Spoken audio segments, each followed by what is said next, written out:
Hey, we're here for another installment of Technique on Takedown TV. Today we're going to talk about some sets. And actually it's kind of funny that we're going over sets because we've been drilling it all week in practice. And here we are mid-season going back to sets, setups into our leg attacks. So we're going to start off with some I don't want to call them basics, but I'll call them necessary to being successful in wrestling. So starting off, Coach Durley is going to help me out here.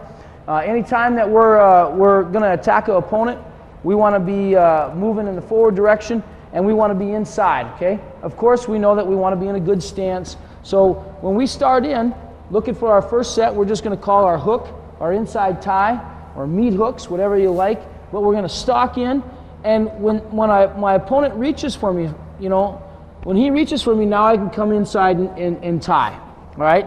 But until then, I don't ever want to come out and reach for my opponent because this opens up my entire bottom half as soon as I reach.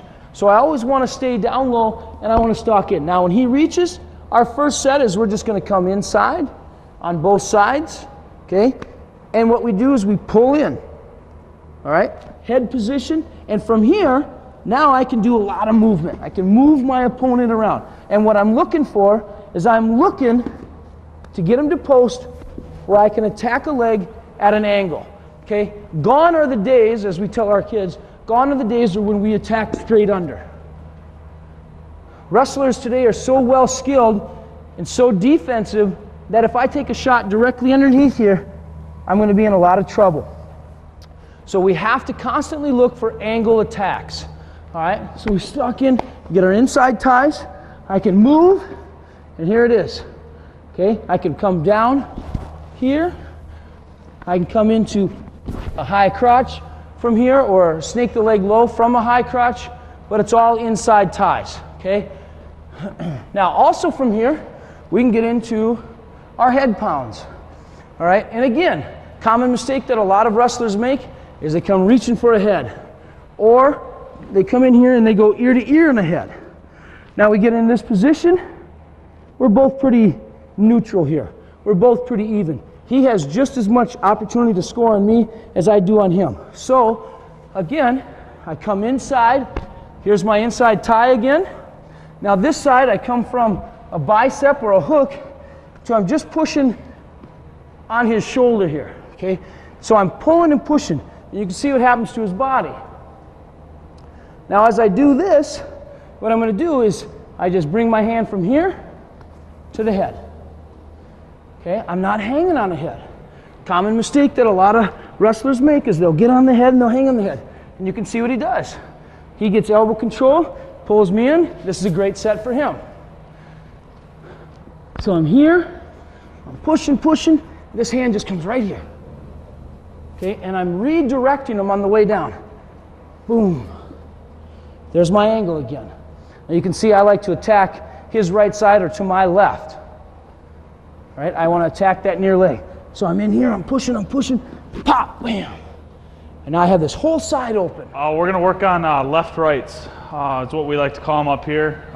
See this a lot when an individual is really heavy. He's got a really staggered stance and he's really heavy on one of his legs. What you want to do as an opponent is you want to mirror him. So if he's leading, you want to lead the same, looking at him, you want to lead the same leg. And all we're going to do, good position. All we're going to do is head pound, and when he comes back up, we're just doing a sweep single out to the side to get our angle. So again, you see him get heavy, boom, and I'm coming here, and then driving it up to the feet. It can go both ways too. If he leads the other way, I'm coming with a right, left. We call it that because we're head pounding here, and when he comes up, we're coming here. So again, this works great when a guy gets really heavy and he's really staggered stance. You can catch him in that. Boom. Right here. Drive it up to the feet, finish on the mat, whichever you like to do. Make sure you're mirroring the side. So if he's leading this leg, you want to be on the same side. If he switches, we're here. Okay? My shot lands, my knee is behind his leg, driving right up to the feet. Now another one, and this is kind of more of an anticipation. I know I have a guy that likes to go to the head, so I'm in my stance, and as that's coming, I'm catching.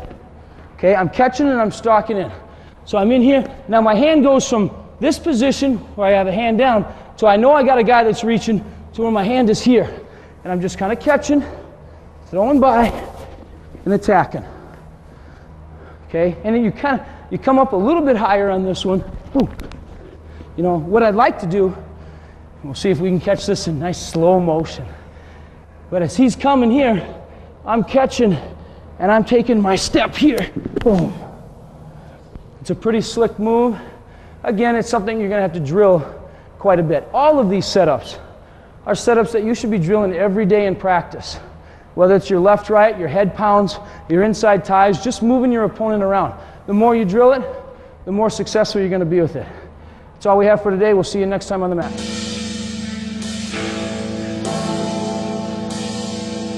Coach Armbruster and his coaching staff votes on the match of the week, and this week's match was Tyler Broughton. Tyler, you wrestled a guy from Austin, Alex Amrick, is that correct? Have you wrestled him before? Yes, I have twice.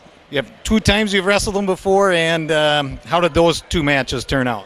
I ended up losing both those matches. The first time I lost to him 6-1. Second time I lost to him, I think it was 4-2.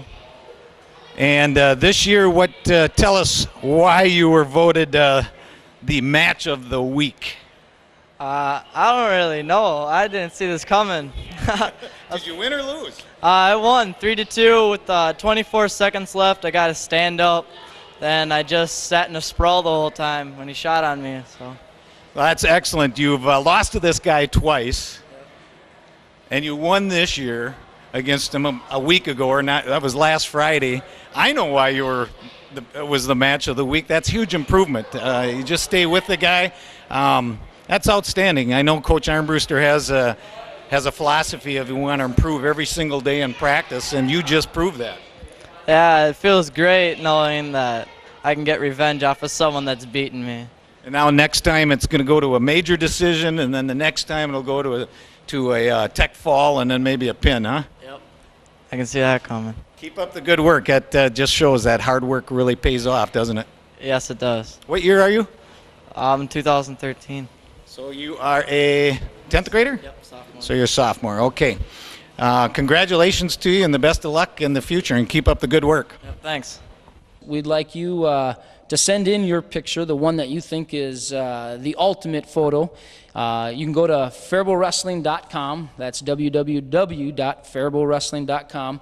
And if you click on the link for photo, you can submit it. Just place the athlete's name, their grade, as well as the event. Maybe it's a club kid and he's at the Apple Valley tournament and you got a great shot of it. Send it in and you might be the next winner of a Faribault Wrestling t-shirt. Which awarded her the winner of the photo contest. And this is one of the wrestlers being congratulated by Bruce Anderson, one of the youth coaches.